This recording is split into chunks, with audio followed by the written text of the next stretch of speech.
EU's chief Brexit negotiator saying the UK's divorce bill is not a punishment or an exit tax. Michel Barnier wouldn't put a definitive figure on how much it'll cost to leave the EU, saying an agreement is still to be reached on how much is owed.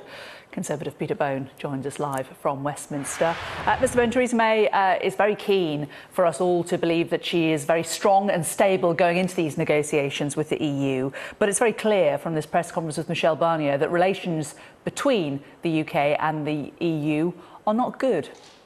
Well, there's no question that the Prime Minister is strong and going to get the right deal for Britain. And it's not surprising that the EU elite don't like it. I mean, that's what I would expect to be the situation. And who would I rather have in dealing with the EU, Theresa May or Jeremy Corbyn? Quite clear the British people want Theresa May. There has to be an air of reality to the discussions, doesn't there?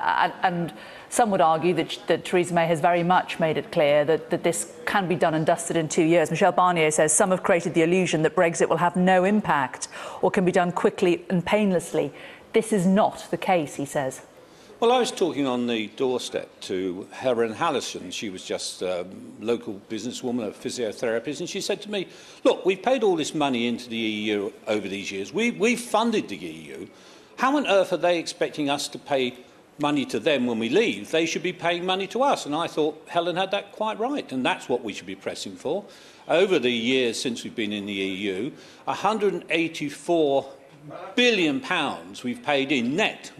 Not, you know, excluding anything we've got back, £184 billion. In fact, gross, we've paid £500 billion.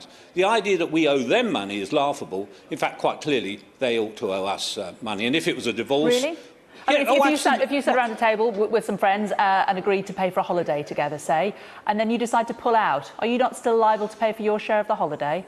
Put it like this. If we were married, and quite rightly you'd want to divorce me, I understand that,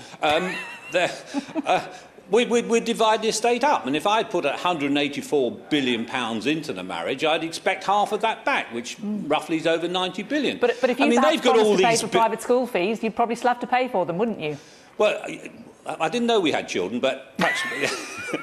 Keep that quiet. No, the reality is they've got all these buildings and all these wonderful things that we've paid for. We funded the EU, so how on earth we would ever pay any money when we came out? I mean, they're just saying this because they know that we'll want money from them, so it's just an opening move from the European elite. And of course, they aren't on the same planet as us, but Theresa May will bring them back to earth. What we need is strong, stable government in the national interest.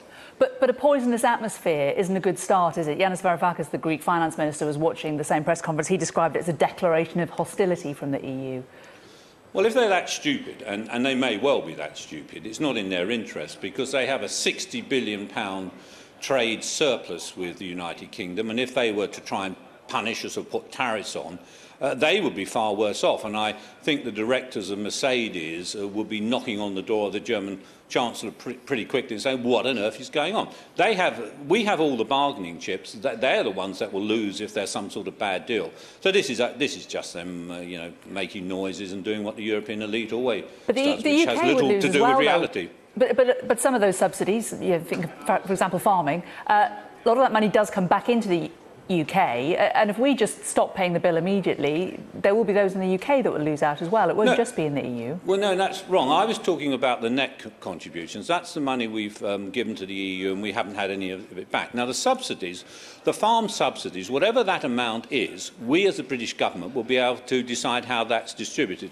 And I've spoken to so many farmers who say the current way the CAP works is inefficient, and it gives the wrong amount of money to the wrong farmers. So we'd have an opportunity to have a fairer system which is in the best interest of our farmers without all the bureaucracy. And I haven't found a single farmer who thinks that's a bad idea.